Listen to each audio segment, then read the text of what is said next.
Welcome to the Cross the Line podcast. My name is Carlos Smith, and today's episode is sponsored by Big Ben's Desserts and Charlene's Home Cooking. Today we have another special episode of the Cross the Line podcast. We're here at Foster Park Elementary School here in Union, South Carolina, and we have some educators with us today to talk about a very special initiative, the Read While You Wait initiative. To my right, I have Dr. Fran Adams, Miss Tiffany Clayton. To my left, Miss Kathryn Sommer Gough. I hope I said it right.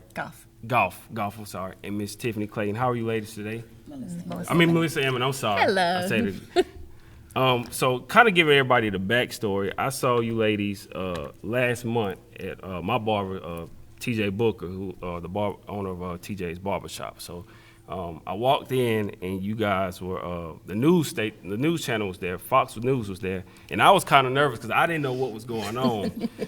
And so me and my son walked in, we sat down, and he grabbed the book, and I saw all the other children in there sitting down reading the book, and it was very fascinating. So that was something I really appreciate because, you know, a lot of times when you go to a barbershop or a salon, you have to sit and wait for a little while. So for me, you know, the initiative is perfect. The name of it is perfect, to read while you wait, because you do have to wait a little while. Even though kids can get impatient, you have to wait.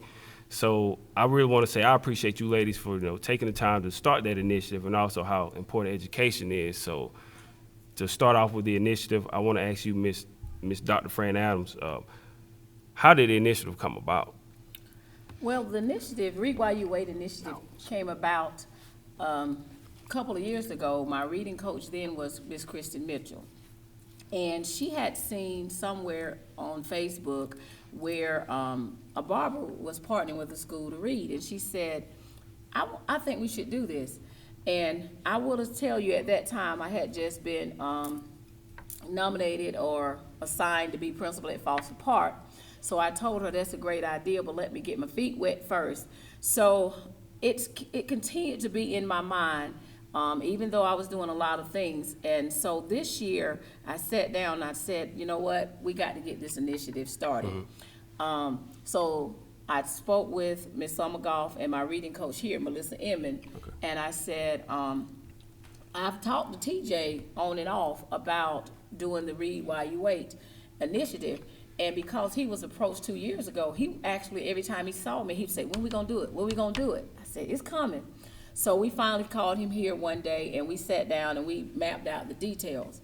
So that's how it came about. But one reason why we wanted to really do it is not just because it's something to do. We just feel like it helps improve the literacy of the students. Mm-hmm. It not just Foster Park students, but as you see, TJ had students from Buffalo. He had students from Monarch coming in. So the Read While You Wait is, I think, is a great way to connect the barbershop to the schools. And it also gives students and parents an opportunity to connect. So that might be, the barbershop might be the only time a parent can read with their kid, but they're getting, you know, they're still reading. So that's our whole point, is just getting them reading and practicing those reading skills, and that family bonding would bring the school and the community together. When you speak about community, and I'll let all of you chime in on this together, why is it important to involve the community in a project like this? Well, the community's the ones that we're asking to actually read when they go into the barbershops. But reading is a skill that you learn from the time you're born. Children are just sponges, so a lot of times we get them and we have to start the reading process with them, and they're already behind. Not saying that we can do more at home, but we want to try to involve the families as much as we can and give them easy things to do, because it's tough working and going home and doing a lot of school work with different kids, and we understand that. So this is an easy way when you're in the barbershop or the salon to read with your child, and to make it meaningful, because those kinds of things do mean a lot to the children. And I think it's something that the community needs, because when we went to TJ's barbershop, the first thing he said was, these kids flock to those books. And it's just interesting that they innately want to have a book in their hand. They want to read. And so we're providing that for them, and it's a chance to turn those phones off put them down for a few minutes, and have a book in your hand and read the words, and then maybe spend some time with your folks too about, maybe mom can ask or dad can ask, hey, what's that character doing right there, or what does that mean when this word was used? So there's a lot of ways that we can do, and it's just like I said, very interesting that these kids want those books, that they are drawn to them. And I think it's a great thing for our community. It's not just their parents as well, but it's for everybody that's in the barbershop. It could be anybody that's there. They can pick up a book and help a child that's sitting there, because sometimes we know that the children get dropped off at the barbershop. So if our adults will take this in there, because, that might be somebody else's grandpa, but you know what? If you help me read, that builds a relationship. And it builds a passion for reading. And my salon, I went last week to check on it, and she said adults are even pulling those books and reading because they are sitting and waiting. So that's wonderful just to expose, and I even thought about we can broaden some horizons and maybe put some adult topics there that relate to education. And I think Dr. Adams and I, when we went around and stocked the bookshelves, we did a really good job of the hard books for the little babies to hold in their hands, and with the hard pages all the way up to chapter books. So we tried to account for other people, older ages, teenagers, and maybe adults too, if they wanted to read. We tried to have a lot of different genres and a lot of different age groups so that anybody could pick a book up. The barbershops and salons are like very sacred places where you have very intimate and personal conversations. So I love the concept of, going into those shops and salons to, put books there. Were they the first on your list, like right off the back, these are locations that we know children go to and parents go to quite often? Yes, like I said earlier, TJ was approached a couple of years ago, and he never forgot it, because each time I saw him, he asked me when were we going to start this initiative. So I started with him because I knew he had an idea of, my vision and where we wanted to go. And then, being here at Foster Park, you would hear the kids say, I go to TJ's, I go to Hardee's. So we knew, okay, we got kids going there. So that's one reason why we started with those. And then we got to talking, not just barbershops, because you got young girls going to salons. So we need to make sure that we can hit those too. So we start hitting the salons. And I talked to some other principals, and I said, if there are other barbershops that we don't know of, or your kids, go ahead and, let's get this started as a Union County thing. This is not a Foster Park, like I always say, because this is my community. And we're trying to improve literacy, building relationships, building the school and community, and that's the whole point. And I think this is like Melissa said, it's an easy way, a non-threatening way for parents to get involved in their kids' education. When you bring them to the barbershops and the salons. What's been the overall reception?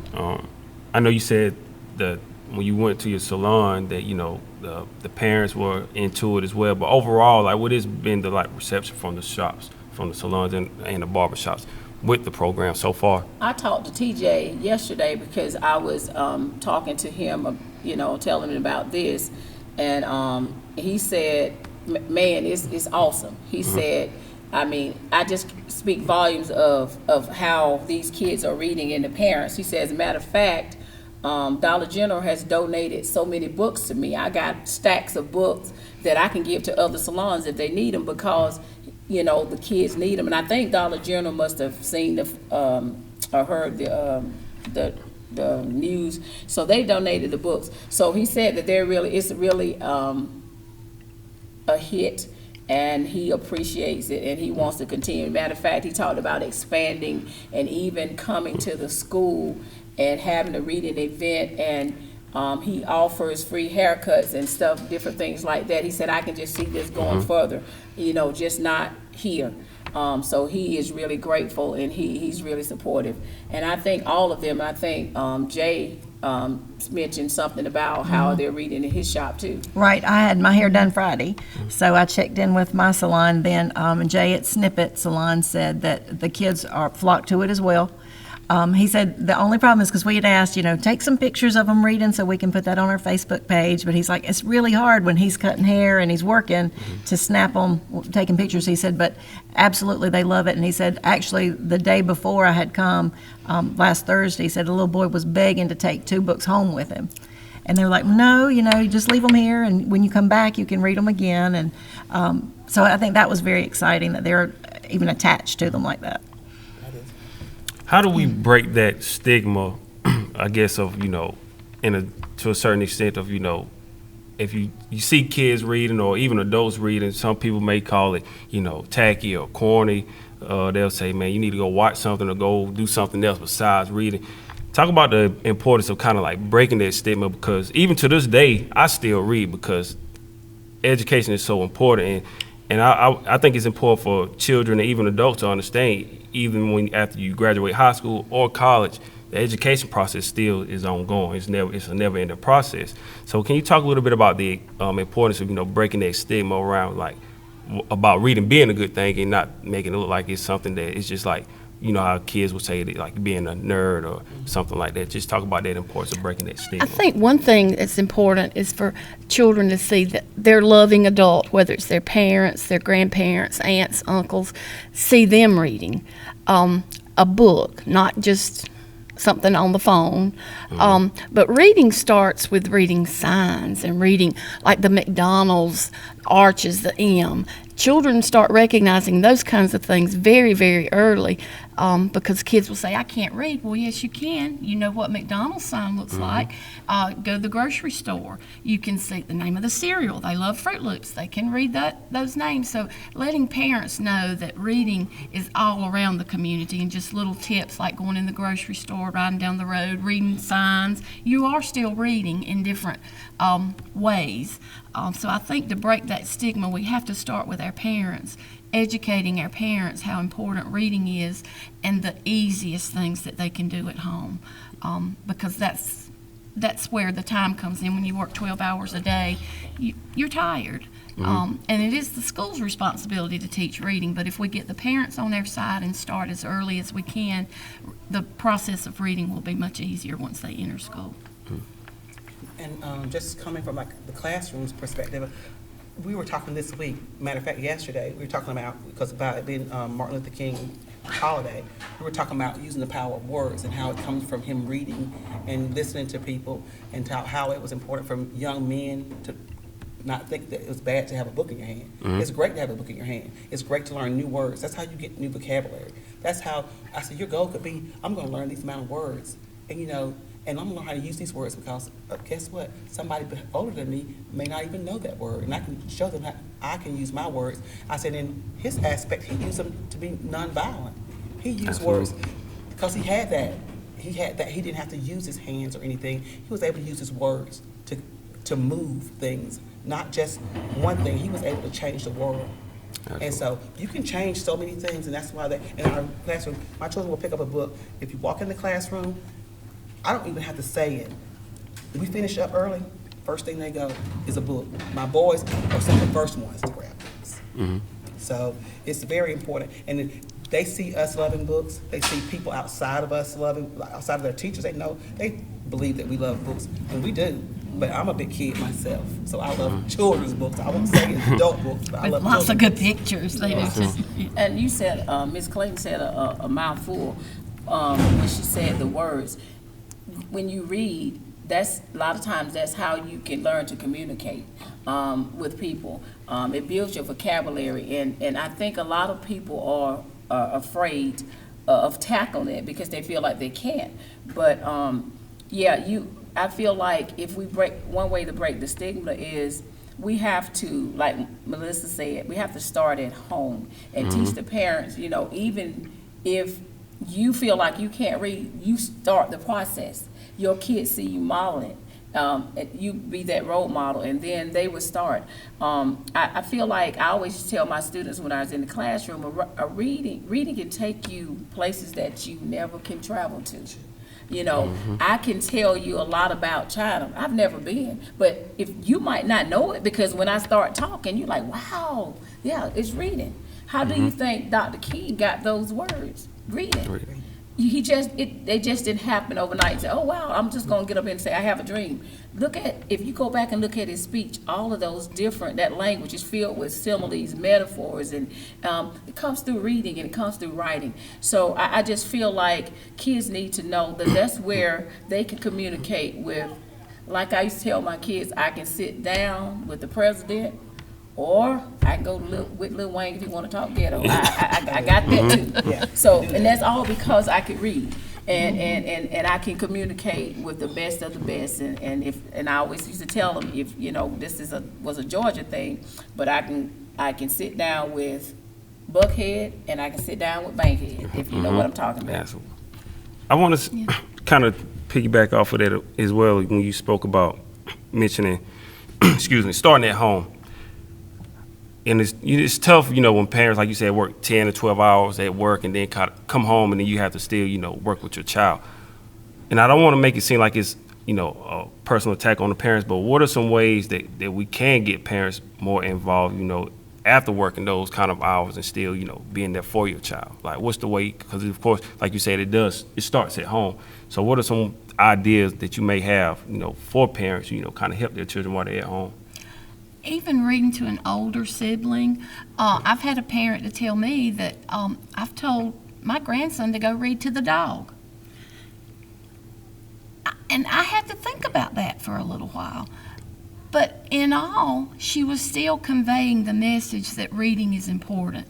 The dog was very much a part of their family and the only one that could sit there and listen.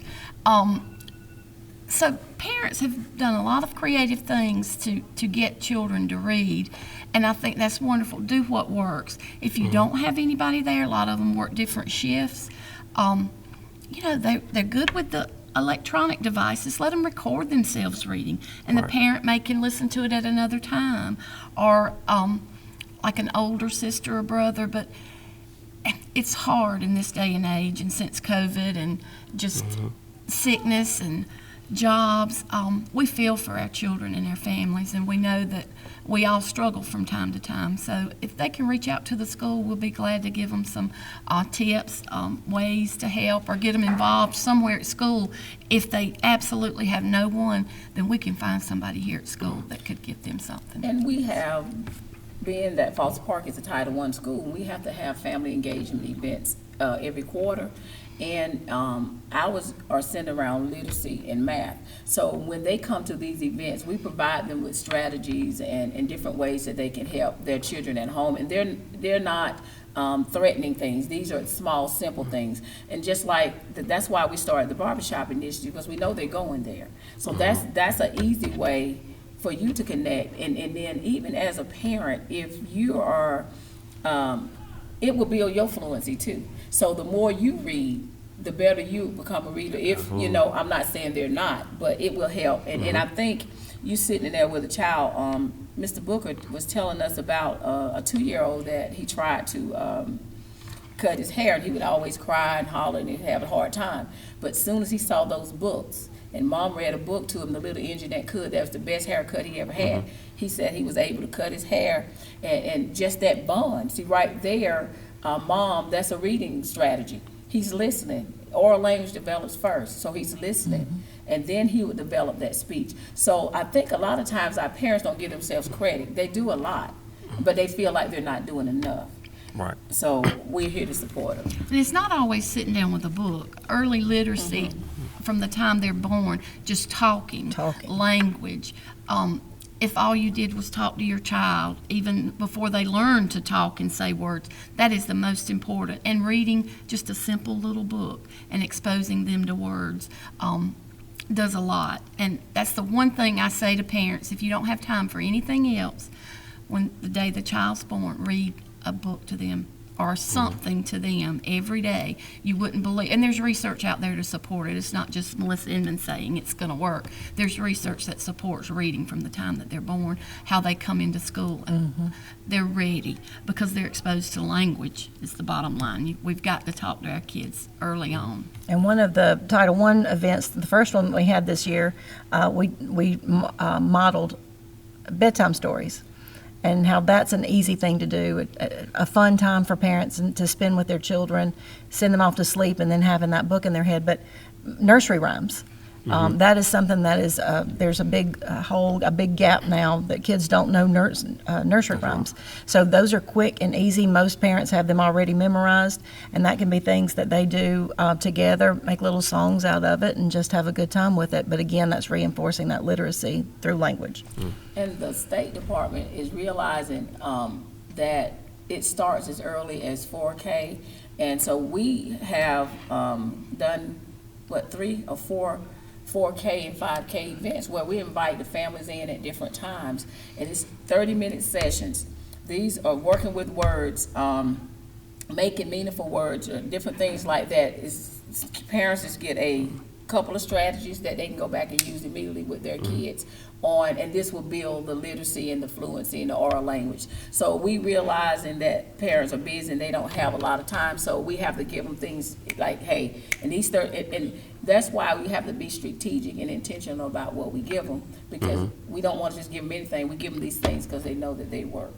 And when you talk about, the parents, and I know it can be a very slippery slope as educators, and you want the best for the children, but how do you approach the parents, because you want to be helpful? Of course, I love the feedback when it comes to my children.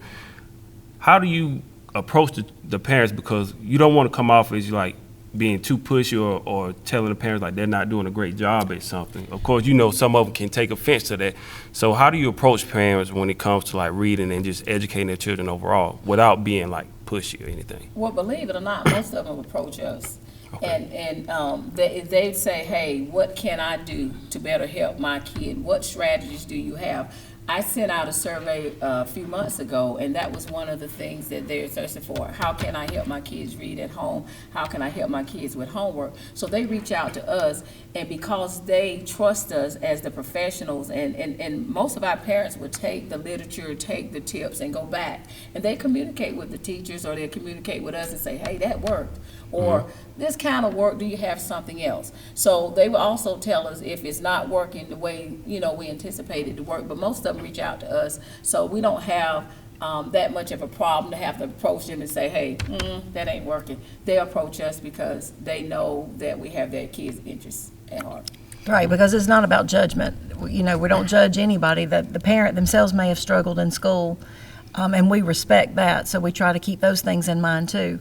That a parent might not be a strong reader, and we don't judge. We just try to find ways to help them help their children, because that's what they want. And I think it all goes back to building relationships with the families that we serve.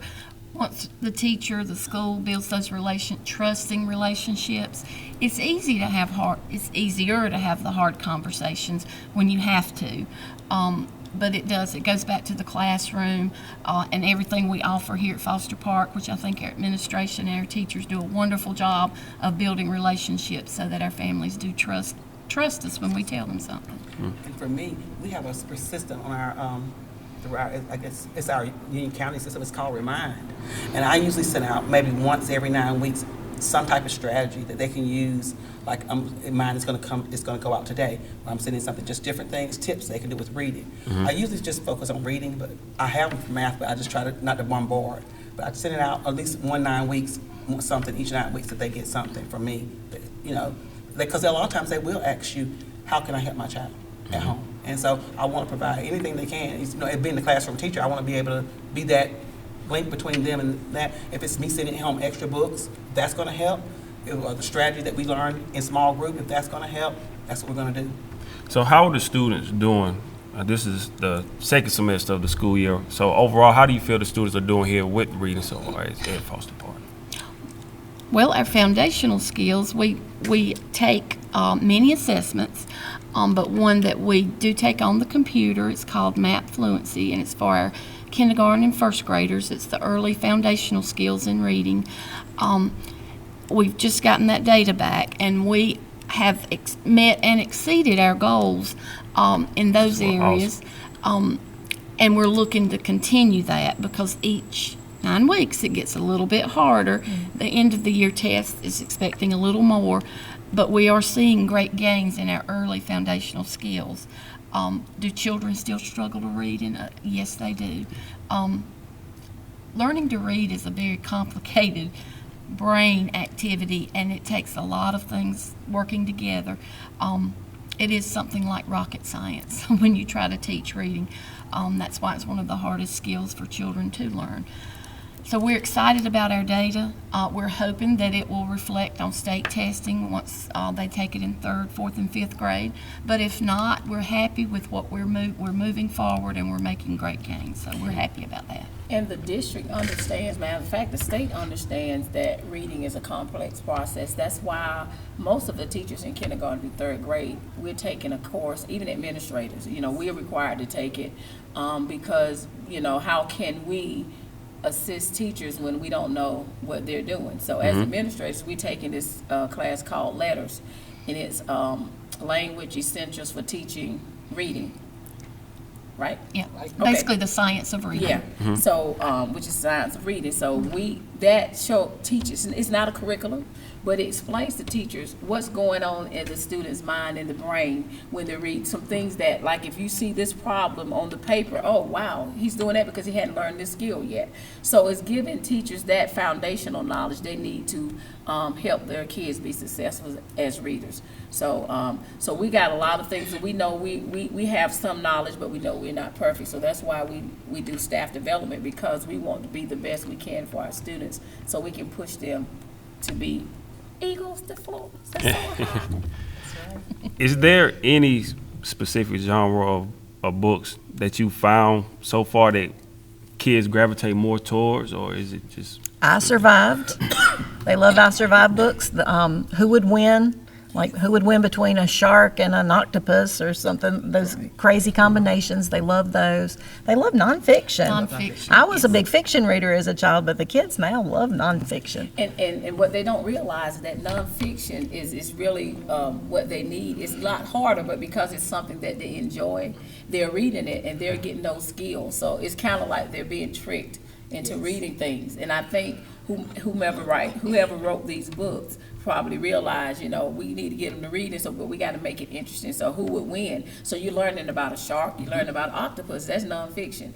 But like she said, when we were growing up, the fiction, because it just follows storyline, so you really didn't have to be a reader. If you could just draw inferences and stuff, you can get it. But nonfiction, you actually have to read, and I think that's a big help to our students, and I think it's, in the end, it's going to be beneficial to them, because they're getting those skills and they have to think. Even though they think they're not, they're thinking who would win, why. So even if they read it and you have to explain, even before they read the book, you got the title. Who would win, a shark and octopus? Why do you think so? So they're already making emphasis and they're already building background knowledge just from that question. They don't realize, they thinking, I'm just gonna tell my teacher why, but no, baby, I got you going because I need you to think. So, and so sometimes we have to trick them in those books, those nonfiction books that we feel that we have found out that they like. That's what we giving them. That's what we feeding them, because they're reading, and that's what we want. They don't always like what we like. There's some gross books out there. Yeah, they love gross books. Yes. Boys and girls. Captain Underpants. Yes. They love I Captain remember Underpants. Captain Underpants. Yeah, they're still popular. Yes. So we have to think about their wants, not just ours. We don't want to read about that. We won't choose to read about it. But a lot of kids do gravitate toward those. And a lot of my second graders, they're starting to, I put a couple of books in my classroom that are just personal books that I thought they might like. It was graphic novels. And those are really for 4th and 5th grade boys. These books were made for 4th and 5th grade boys. And I got 3 or 4 boys that's already interested. They went to the library this week and they got that book. And we had the pleasure of having Dr. Adams in our classroom this week, and she was talking. I was teaching comparing and contrasting lesson, and she started talking with us, and she got them riled up about reading and about looking at I think what was it, Marvel characters. We talked about Marvel characters, and they knew when they got to talking, and she got to talking with them, and it was just a whole thing. You probably thought we were fussing in there. It was an uproar. And they were just going on and on and on, and I think me and her both was kind of looking like, I don't know about that character. 'Cause I remember Incredible Hulk. I don't even know if he's Marvel. That's all I remember. But what I was doing, I was getting them to think about. They Yes. were supporting their opinion, and they were doing all these skills, but they thought I was just having a conversation with them. But I was, anytime I'm in the classroom, I'm always in teacher mode. Even though I Right. come in, I go straight teacher mode, and that's the direction I go. She's supposed to be not observing. And all I got to do is give her a little bit, and she'll take care of the rest. So I go ahead and let her do a thing because that's her element. How do you keep the kids open to different topics when it comes to reading without like killing the interest? Like you said, a lot of them may be into the Marvel or like more of those gross, storytelling books or Captain Underpants. Like, how do you keep their interest in other books without, kind of like crushing their dreams or whatever they're interested in? Read alouds. Teachers really should be doing at least 2 to 3 read alouds a day with different genres, so they can expose children to different kinds of literature, because a child may not choose a book but end up, I love that read aloud, because read alouds are made to enjoy. That's the enjoyment of reading and where they get exposed. So I think the read alouds in the classroom is where we need to Book talks. book talks. And I also would just say the read alouds and the book talks, but we have to also tell them that's just on the web. that's just not. It's not just, that's not life, that you're going to be exposed to one genre. So sometimes you just got to say, because this is life. We got to expose you to these type of books also. So just sometimes just explain to them why. You might not like it, but this is life. You're not going to just look at nonfiction all the time, and you're not just going to have this fiction or Captain Underpants. This is life. But the more you can expose them through book talks and read alouds, and we do give them choice of which books that they want to read. But again, sometimes our curriculum say, you have to have this book, and then again, that is exposing them in that way too. How often should we encourage children to read without, making it feel like it's forced? Because, school day can be long, and then, you go home, sometimes you have to do homework, and you still need to do some reading. But how do we get children to read outside of that without it feeling like it's being forced? Well, I would always tell parents, if your kid gets home and they pick up a magazine and it's on their level, let them read it. Don't tell them it necessarily have to be a book. There's words in there. There are pictures that they can have a discussion about. So if they pick up a magazine, as long as they're reading it, let them read it. They pick up a cereal box, if they're eating their cereal and they're reading that puzzle on the back, let them read it. So don't make it look like a task. It's still Right. reading. So that's the things that we encourage them. I think Melissa alluded to that when she said it's just reading the M, the menu. I tell you what we're doing today. We're gonna go to the grocery store and here's my menu list, and I want you to read it off to me. We go to the store. That's reading. So those are some things you can do. And then I think if we do instill that love of reading, and you walk by the classrooms, you see a lot of teachers just giving kids those 15 to 20 minutes of just fun reading time. You don't have to write a response in your journal. I just want you to read and enjoy reading, and that's what we're trying to teach them to. So don't always have to read and write something. Just read to enjoy. Read for reading. pleasure. Yeah. And thank for putting things together. There's directions there, and you have to read. That's all kind of skills, because you do have kids that enjoy putting things together with their hands.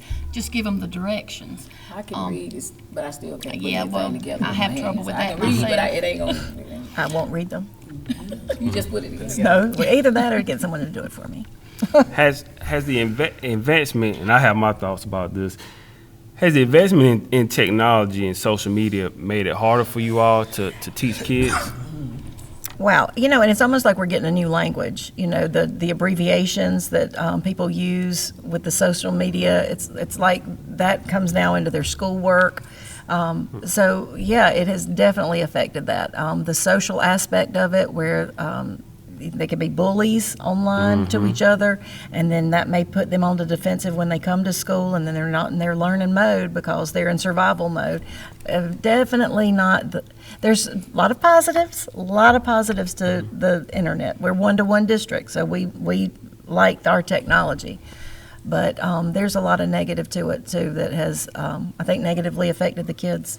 And that's why Union County Schools, they have the blended learning platforms where we try to have professional development with our teachers so we can show them the appropriate balance between technology and the books in the classroom. Technology should not be your sole piece. It doesn't take the place of a teacher. We still need the teacher. So just finding that balance and helping kids to see the right place for technology. And I always tell them, you have to code switch. You know, if I'm doing a quick, she texts me and I have to answer quick, I might say K, but I'm not gonna write okay on my paper. I know how to code switch, depending on my audience and depending on who I'm writing to, who am I speaking to. So those are the things that we have to teach. It's okay if you can code switch and write that when you're talking to your friends, but on my paper, I don't want a you, I want Right. my OU. So I think just teaching those things and don't put it down, but tell them it has its place. Right. And I think that will help, help alleviate some of that. Would you all say this is the most important time to, get kids adapted to reading and learning? Because like we're talking about with social media and the positive and the negative impacts that it has, it's so much out there that kids can get exposed to now. Would you say this is like the most important time to get them adapted to, enjoy reading and learning? Oh, yeah. I mean, I think once after elementary school, if that enjoyment is not already there, you may find a few that find it after that. But if we don't instill that enjoyment first, I don't like to do things that I don't enjoy doing. So if a child does not enjoy reading, they're not going to do it. So they're not going to get practice and improve. So I think we have a big job here to instill in that from the day one that we get them, because we can only start from day one. Well, I think it goes back to what you said too about that stigma. If everybody in the home is going, man, reading is cool. I loved that book when I was young. Let's read it again. If the narrative changes on how we speak about reading, it's not for nerds. It's not a nerdy thing to do. It's cool. It's fantastic. You can travel. You can go to other countries, or you can go to other worlds, other planets.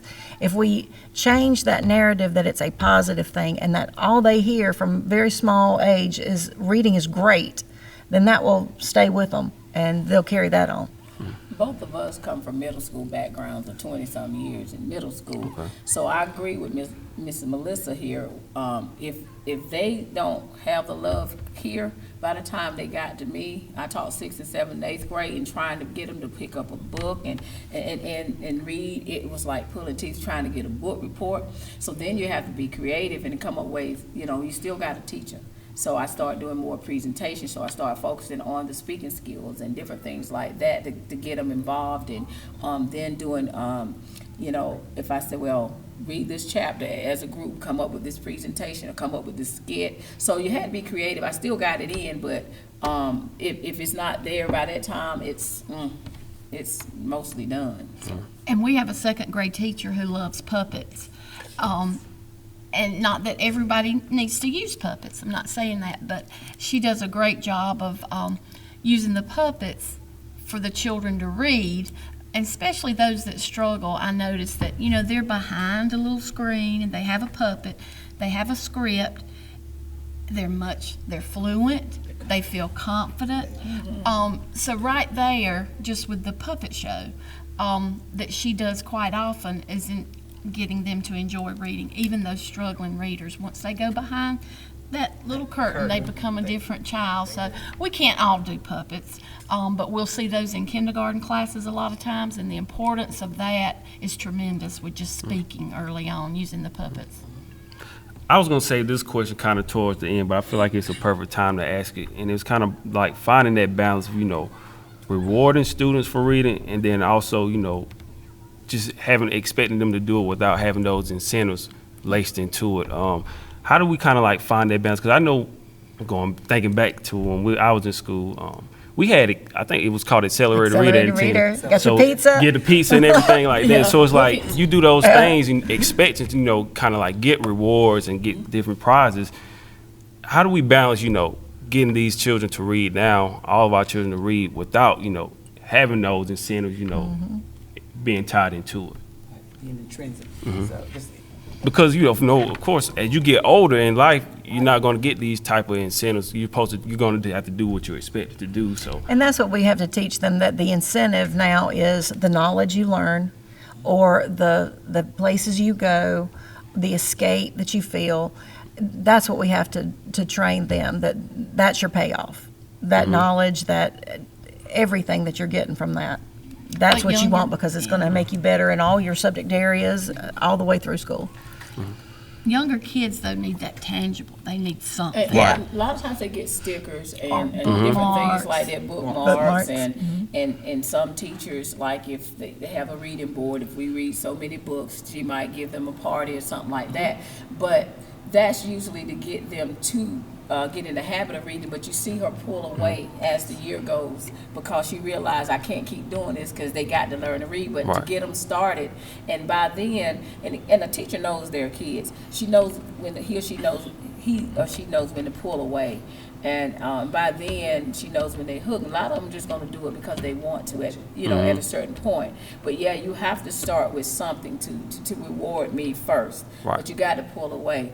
And that's what a lot of them do. I think they're good here about finding the balance, giving you that star, giving you that sticker, giving you that extra recess, or whatever the teacher chooses to reward if you read so many books. But eventually, you see that being pulled away because you are in school, and that is an expectation. But I got to get you hooked first. because I was gonna say, I think that it's important. Like I'm all for rewarding children, giving them things because they deserve it when they work hard. But it's almost to what extent do we need to start pulling back? Because you don't want them to feel like they're entitled, or if it's not anything attached to it, like some kind of reward attached to it, that they don't want to do it. So that's why we're like, as a society, like how much do we reward children for doing what they're supposed to do, and then when do we, pull back from it? Yeah, this age of gaming has not helped with reading either, because you can game and get an immediate, oh, I won, Gratification. or you get those little coins in your bank or whatever, and it feels good. And unfortunately, reading's not like that. I know we had talked about, even with our salons, barbershops, to do some kind of incentive where they do little punches for if it's a free haircut, or then even bringing it back to the school and rewarding the kids for keeping up with it and reading each time they go in the barbershop or the salon. So we've got a lot to grow with this program, and I think it's going to only get bigger and better as we go along. and even for a sentence, I started out with book it, but then later on, the cool thing about book it ends before school, way before school ends. So after that, you're reading because it's your job, and we want you to do it, and we want you to do it well, but it stops in March. So April, May, June, we have to do it because for the love of reading. And that's Pizza Hut, and It's I know Pizza Hut. different colleges, And reading with the Gamecocks, reading Right. with the Tigers. There may be something with the Charlotte Hornets or the Panthers, the different programs with reading that do come about throughout the school year. School year. But it's cool to see them, that I'll even look in their folders, and the booklet is still there. I'll tell them, I said, well, why don't you use your booklet? They don't worry about it. And They've gotten so good. Foster Park is getting ready to partner with the Union City Police Department. We coming to the reading with the cop. We bringing that back. Jerome Beatty supposed to come and talk to me, and we're gonna sit down and come up with how we want that to look. So we're even bringing that back because they're here anyway. So we're trying to build that partnership with the police department and getting them in on this initiative also. I know the past few years have been very challenging for everybody. It's hard to believe it's been 3 years since the pandemic has taken place now. What are the biggest adjustments that you've had to make as far as like educating and reading since the pandemic? Well, I was initially brought in as part of that Yeah. when I first got here. I was part of the team that they brought in to do the intervention, but I was intervention for online. I was the virtual students interventionist, so that was different because I was a teacher. I was a second grade teacher before that, and coming in to do intervention virtually, it was eye-opening. And to have my babies that got on from kindergarten to third grade to get on, to come on and sit with me, I did see a lot of good stuff. I saw parents actually sitting there to make sure they stayed. We read books together. I would put the books virtually on the screen and post and share it, and we read together. We did independent reading together. I got to see them read, whether they read out loud or read to themselves.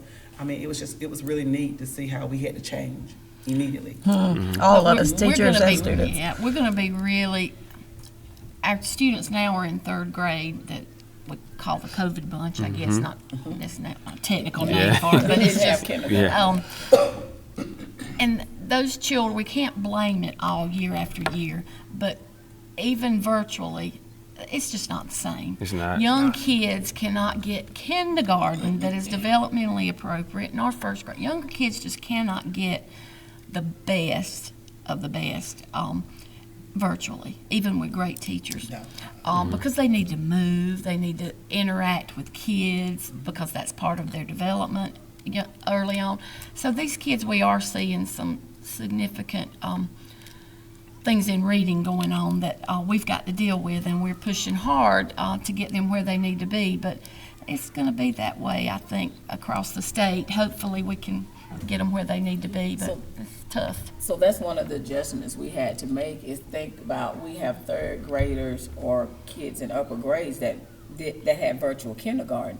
So they don't have those foundational skills. So having to, and the state, now that I'm thinking about it, they knew that. That's why they got this letters K3. It was K2. So they know that they have to have these teachers with some type of knowledge to help bridge the gap between those skills that they missed in kindergarten. They're now in third. It was just K2. That just came to me. I had an epiphany. That's why they did it. But anyway, so that's why we had to make adjustments. And as my reading coach here, where she would take foundation for K2, she had to go in, analyze data, and go and say, hey, third grade, we need to focus on these. I mean, I know you can't teach it like 30 minutes a day, but we need to hit these skills that these kids missed in kindergarten and still teach. So teachers have to make adjustments where they would normally teach these third grade standards and stuff. They have to make adjustments for those babies that are still missing those foundational skills. That's why we have the intervention. The interventionists are going in and working with those kids based on their MAP data to build those foundational skills. So where we could be working on some other skill that could help them with SC Red, we got to build that, because yes, we try to prepare for the test, but if you can't read the test, it's not going to do any good. But I think the best thing to come out of the shutdown was when we opened back up in 2020, those babies wanted to be in school. Every one of them. They didn't miss the computers at all. They loved the interaction. They loved being back with their teachers. They loved, even though that first year wasn't normal at all, with the masks and the social distancing and all that good stuff, everybody just handled it so well. But I think it was just being back together in the school setting that just everybody was so and you would thankful have thought for. it was Christmas when they got to come back in the cafeteria. Oh, wow. Last March, oh my gosh. Yeah, it was something. They were like, some of them, this is the first time they ever had eaten in the cafeteria. Because Oh, wow. and they were like, what?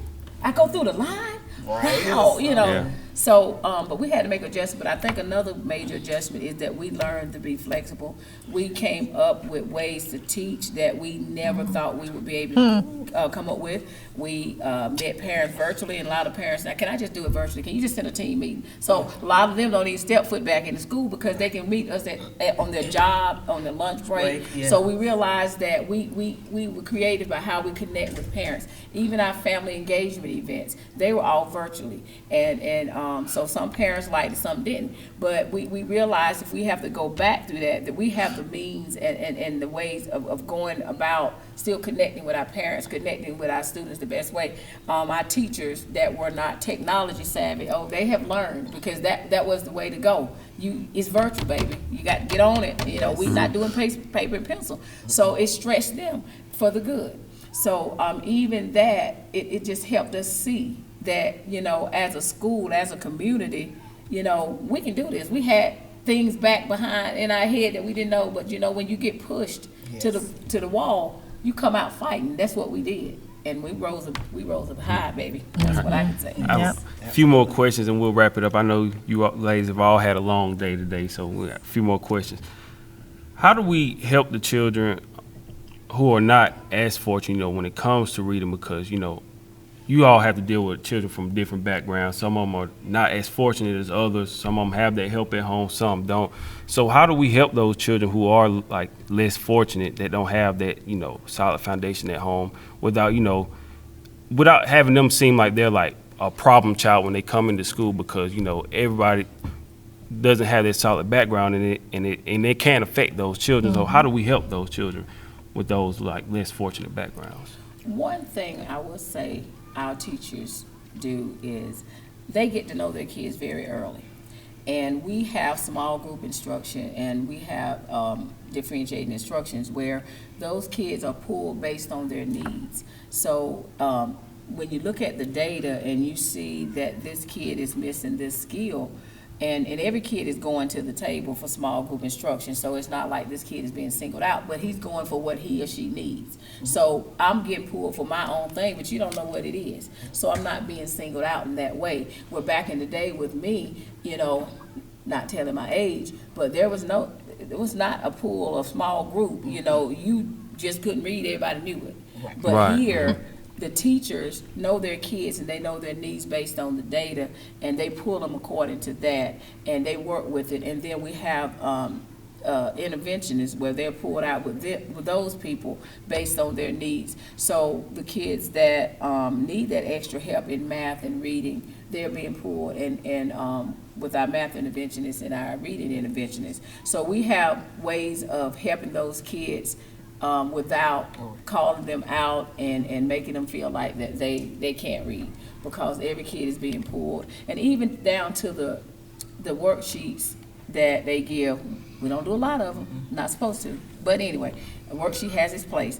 But even if you give it a worksheet, they can be differentiated, got the same title and everything, so they thinking they get the same thing, but on the page, it's different based on that kid's needs. So you can look at that paper, you don't know.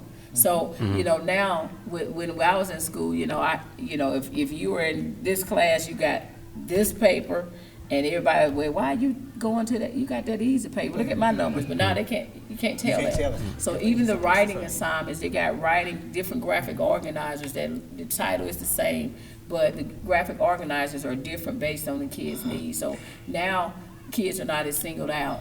And because the teachers are in tune with their kids' needs, they know how to plan that instruction. And I think it's important for parents to know too, if they have a child and the child turns 3 and they may be developmentally delayed, they can talk to their doctor about that. And the district, which we house it here at Foster Park, a class for children who have developmental needs, but then they can start at 3. And we want to find these kids and get them in a program as early. They may need speech or some kind of other services, and a lot of parents don't realize that it's here. The district's small, so we only have one program that's housed here, and we have monthly clinics for them to come, and we can give them information about how to get involved in one of those clinics and come if they need some early services. We also have, I think it's through Save the Children maybe, a parent educator that the sole job is to find kids early and to help the families early on, so we can get them as soon as we can and offer them as many services as we can before they start school. What are some other things overall that you're doing here at Foster Park to improve reading and the community? Well, we try to encourage our students and teachers and our parents to put kids in. We have the Urban League After School program, which focuses on reading and math. So any opportunity we can get to put our kids in a program to help build that, we go for that. We have the AAA tutoring program, where that's reading and math, where teachers tutor their kids or another teacher's kids. So and with those, and a lot of parents want their kids in that. So we any opportunity that affords itself that we can have here to help improve our kids' literacy and math scores, we're going to do it. We have those parent engagement events, and like I said earlier, we start as early as 4K and 5K, and then we do first grade, and we single those out for a reason, because that's the foundational years. And then we have the bigger ones where we include the whole school, but they're not as focused. So we do that, because we don't want to just say, well, why is it just 4K, first grade and kindergarten? So we have those family engagement events. And when we say family engagement, it has a literacy piece to it, math piece, but it's fun and it's engaging, because we don't want parents to come in, we sit down reading to them and say, hey, this is what you need to do. We make it fun, and they leave out with these strategies and tips that they can take and use immediately. So we do those type of things, and we encourage our students to partner read. We actually have 4K who goes into kindergarten reads. We also have 4K who's reading on 3rd grade level. Oh, wow. And he's spelling on 2nd grade level. So we try to encourage, anytime that somebody say, hey, can I go read with a kid? Can I go read with this class? Yes. So we do things like that. If we're invited or if they ask us to, we try to model. We go in and let the kids see us reading. And you see me doing this read aloud, asking you questions. I'm the principal, but I want you to know that reading is important. So we do those things like that. We try to do a lot of modeling here. Any other things that I'm missing? I know it's a lot. Well, I think school-wide, we do, we try to teach our children to be leaders. That's one thing that our guidance counselor does, his guidance lessons in the classrooms around leaders. We refer to them as leaders. Dr. Adams, every day, every week, she has a positive affirmation that she does on the morning announcements. She talks about what that means and repeats it every day. Morning and afternoon announcements, we repeat it during the day. So the leadership, the growth mindset, that's what we're trying to do, so that they'll take that out to the community too. And that's what I was going to say. In my classroom, we're working on the growth mindset, and we do leaders. But we also, and it's just cool because you asked that, because today as I'm in the hallway to get ready to go to the bathroom with my students, Kristen Mitchell, who's our 5K teacher, she asked, could we partner up and read together? Our classes meet and read together. She said her class comes to my room and we'll come visit them. So that was just today. So it's just awesome that you asked that, because we're going to be in the process of doing that. So hopefully you can, if not podcast, we can either talk to you about it and you can follow up with us and see how we're going. Oh, absolutely. Any way I can help, I would, I'm all for it. I'm all for, coming. Yes, ma'am. As this Read While You Wait initiative continues to excel and be successful, I know you spoke about it earlier. Will this plan be implemented across Union County as a whole? I spoke with some other elementary principals early on when the interview aired on the news station. And I told them that it wasn't just a Foster Parks thing, but this was my school. So they are willing to sit down, and I told them hopefully it will grow. I will approach them with it again, because in Jonesville they got Dollar General, and they get a Dollar General grant. They got a reading initiative too, and I said, hey, it fits right into your plan. So I think everyone in Union County, I think they want it, and I think that it will happen, but. It was brought to me 2-3 years ago, but look how long it took me to bring it to fruition. But I think us just getting it started and just diving in is going to help it gather the steam that it needs to go through the other Right, counties. because you were talking about like the kids that go to the barber shops are from all over the district, all of the different schools. So when they go back, we'd even talk to the principals about you possibly, not just Foster Park giving an incentive if you read so many books, but their schools, going back to their school, and hopefully it'll start there and then spider out and grow from there when they really get involved and say, oh gosh, these kids really are reading. We need to have something ready to go for them to build it up and go from there. And Read While You Wait can be taken to doctor's offices, dentists, because children and adults have to wait sometimes a long time, especially in a doctor's office. Great place to put books, which a lot of them do have books, but not from Union County schools, that we can put in and hopefully get them to read, because children go in with a parent there too. So there's lots of ways we can expand their initiative here in Union. These have been my final 2 questions, and I promise we'll go ahead and wrap it up. For children and the parents watching this interview, you gave them a lot of great tips about reading and helping their children. But can you all just give us each a book or books that are your personal favorite books? You don't do that to teachers. Nobody's got that much time. Right. My favorite book is not even in, I think you can get it on Amazon. It's called Miss Twiggly's Tree, and it's about a lady who lives in a tree and the town make fun of her, but a storm comes and the town needs her and needs to find refuge in that tree. That's my very favorite book in the whole world. I have several favorite books, but one of my favorite ones it's a nonfiction book called We Beat the Streets. And it's about 3 doctors. It might have been 4. I'm kind of old now. I can't remember.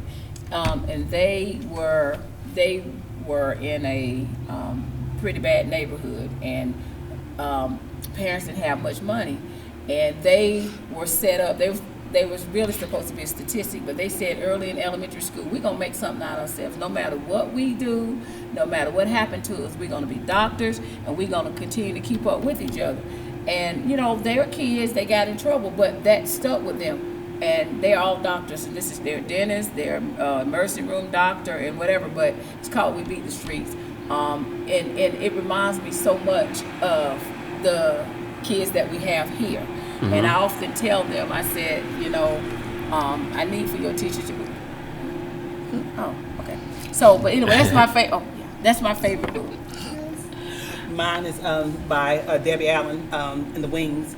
It's a story about a little girl, actually her daughter, but it's about her being a ballerina, of doing a dance, and then she has a brother that plays football, and it's just a typical brother-sister lifestyle, and the kids adore it. I mean, their teacher adores it too, but it's an amazing book, and Kadir Nelson is one of the illustrators, and I love it. It's Brothers of the Nights goes with it, so you have to read both.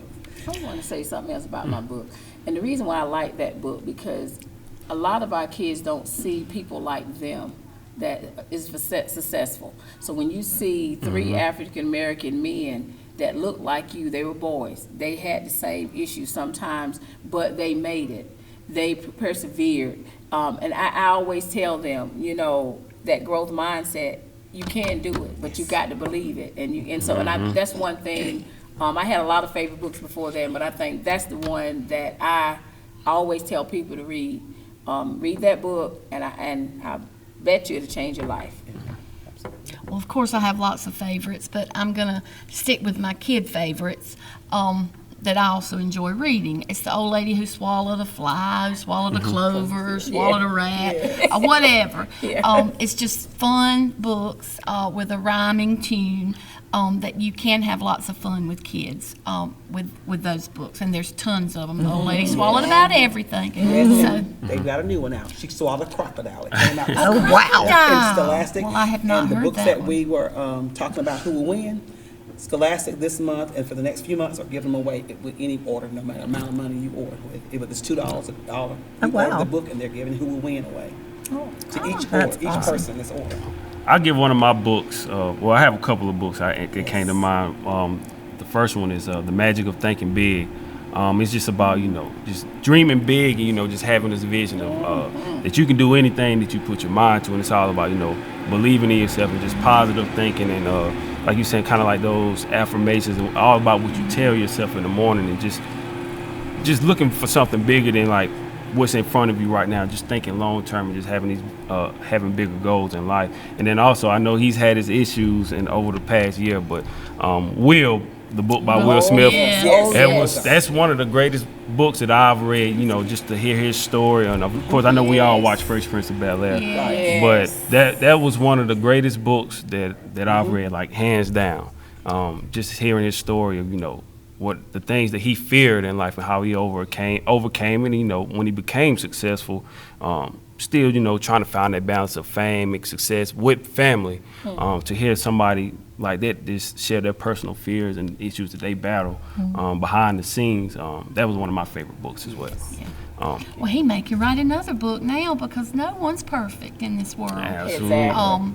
So I think that's important for kids to know too. Some people that we really look up to make mistakes. Oh, absolutely. Get up and brush yourself off and keep going. And that's one of the things I tell people, with everything that I'm doing, cover professional sports and being around a lot of these high-profile athletes, they're human. They're just like us. Their financial situation may be different, but they do the same things that we do. They have family. They listen to the same music, watch TV. They do the same things that we do. Just the financial situation should be different if they, of course, taking care of what they're supposed to. But they're just like anybody else. They make mistakes. They're just human. And this is gonna be my final question as we wrap it up. What does being an educator and of children, and I'll let each of you attack this question. What does it being an educator and a leader of children mean to you? It means the world to me. I eat, dream, and sleep my kids. I'm 2 or 3 o'clock in the morning thinking about what can I do better today than I did yesterday to make school better for my teachers and my students. I just love being around them. I don't have a problem coming to work every day. I just feel blessed to be here. I just feel like that God put me here for a reason, and each day I come in here, I come in to try to give my best to everybody. And as Ms. Melissa said, I'm not perfect, so yes, do I make mistakes? Yes. Do I fall? But no, I stumble. I don't fall because I get up. But yeah, I just look at it. I don't look at it as a job. I just look at it as a blessing to be here to serve others. That's my whole goal. I'm serving. I want, and sometimes that can be a blessing and a curse because you want to make everybody happy. You want to make kids happy. You want to make parents happy. But at the end of the day, I feel if I've done the best I can do and made the decision as best as I can, I've done my job, so I don't go home with any guilt, because then the next day I'm ready to tackle it again because I love just being here at Foster Park. I like it because I get to be myself. They get to see me. They get to see just real, because my class, I've only taught 2 grades, 2nd and 4th, but I got to be who I want to be. And when I got here to Foster Park, it truly felt like home.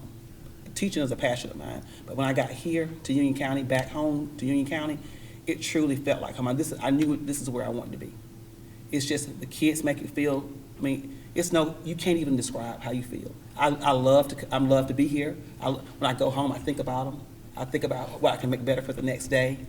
I love working with the people I work with, surrounded with my administration, the teachers I teach with, and even the hall I'm on. It's just like a family. It's amazing. It really is amazing. And I think the children feel the love because they show it to us. Every day, they show us how much they love us and what we really mean to them. And you know what? If that's the only thing I get out of it, that's all I need. Now I'm going to pick up there. I'm going to skip you because I want to piggyback off that. That's exactly what I feel like. Of course, I want these kids to read and write and do math. I want that, of course. But I think it's a huge responsibility to come in every day and try to model and try to teach these kids to be the best human beings they can be. And if they don't learn a thing from this school, they will know Foster Park loves them. Each and every one of them. It doesn't matter their socioeconomic level. It doesn't matter their parents' education level. We love every single one of them. Yes. And I want them to know that every day when they come to school. As a matter of fact, that's how I end my announcements every day, that remember you are loved here at Foster Park. And if you could be in our hallways when you hear the teachers, their kids are dismissing, whether they're being called by bus, it's we see you later, we love you guys, and it's not just love you, and they know we mean it because they turn around and they wait for us to finish it off, because you kind of wonder what they're waiting on. They're waiting on you to finish your sentence to tell them that you love them and we'll see you tomorrow, because they know we mean it. They can feel we mean it. Love definitely grows at Foster Park. I'm retired, and I think educators in general are in it for the very reason, because we love what we do.